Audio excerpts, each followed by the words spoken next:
11 menangani Pasar Kota Baru. Kelas 10 menangani Pandai Sike. Kelas 9 itu menangani Jam Gadang. Kelas 8 itu menangani Jepang, dan kelas 7 MTS itu menangani rumah kecil. Apa mereka lakukan? Seperti lomba anai, itu mereka datang ke sana, kemudian di lomba anai mereka analisa kan, mulai dari buku berbunga sampai kemana.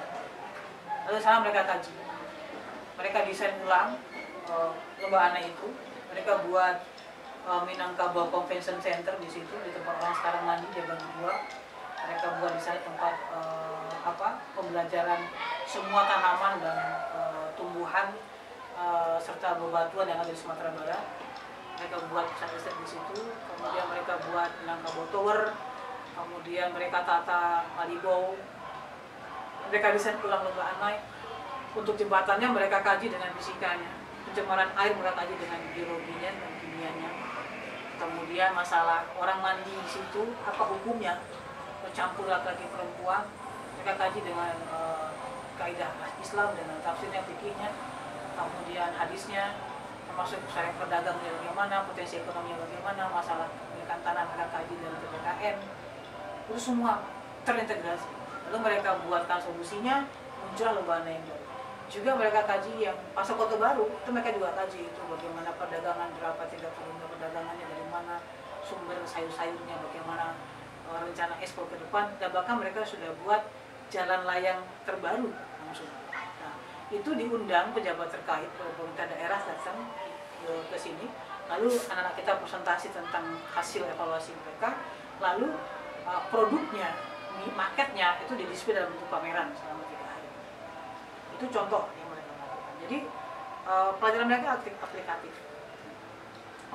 Nah, kalau untuk tingkat aliyah kita ini alhamdulillah setiap tahun itu kita mendapatkan tawaran itu 2 kali jumlah santri untuk yang BK dan BK.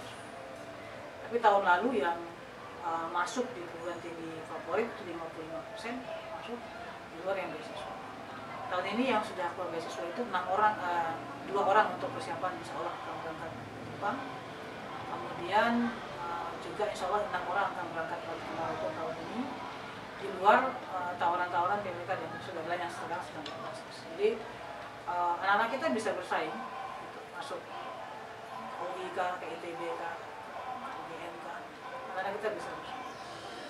Dan satu yang menjadi unggulan yang kita juga siapkan di sini adalah anak-anak Bina Putri kalau nyontek pecah di tempat, di ulangan harian kalau mencontek langsung pecah. Sehingga kita menggaransi bahwa nilai tulisan mereka itu bisa diterapkan murni.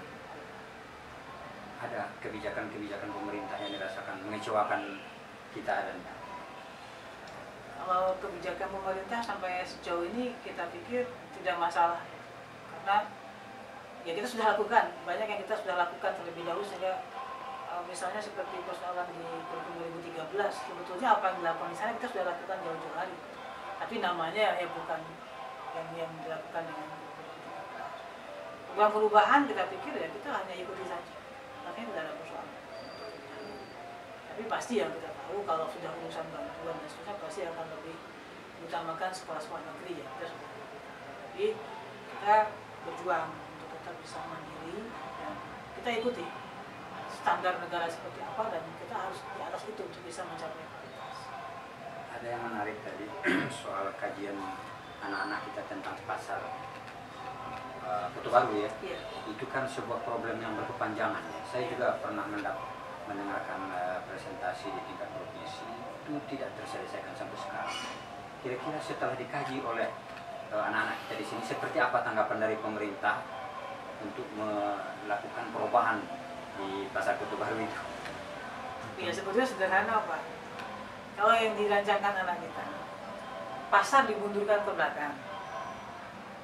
Ya, jadi pasar itu dimundurkan ke belakang, berarti ada lahan yang diambil, lalu dibuat jalan layang, yang layang langsung gitu, sehingga tidak mengganggu. Sudah selesai. Itu cara berpikir sederhana anak-anak gitu. Anak-anak tingkat berapa itu? Itu kelas 2 Alia. Kelas 2 ya. Iya. Sudah ada ininya. Sudah ada kemarin ada nggak di ada maketnya? Di foto-foto. Ada kan di foto-foto? Ya, terima kasih. Solusi. Kan sampai sekarang terkenal dengan pasar tumpah ya. Iya, iya. Jadi itu dikaji mereka dan mereka lihat termasuk evaluasi pedagang. Mereka juga buat program bahwa pedagang itu harus mendapatkan pelatihan yang muamalahnya itu seperti apa, gitu ya. Jadi mereka sudah punya idenya, kemudian meningkatkan omset petaninya, bagaimana menjadi pusat perdagangan sayur-sayur seperti apa, itu sudah mereka pikirkan. Dan sistem pengolahan limbah mereka juga pikirkan, mengolah limbah sampah dari sayur-sayur dan seterusnya, mereka juga sudah bisa. Dan saya pikir sederhana sih Pak sebetulnya. Kalau dimundurkan sedikit ya, mundur itu nggak jauh tuh, mungkin sekitar 30 meter ke belakang, sehingga ada area parkir, tapi menjelang itu sudah ada jalan layang yang naik, itu sudah tidak akan mengganggu. Dan ya solusinya termasuk masih dari alokasi anggaran yang bisa dipakai. Iya, barangkali dari kajian itu juga ada nggak didapat, ada yang nggak mau digusur barangkali atau nggak mau pindah gitu kan? Iya. Nah itu tidak sampai ke sana. Sampai ke sana. Jadi anak sampai ke sana lalu buat modeling pasar yang baru. Itu kan dalam layarnya. Itu ada. Nanti kita bisa tayangkan Pak sekilas tentang ini.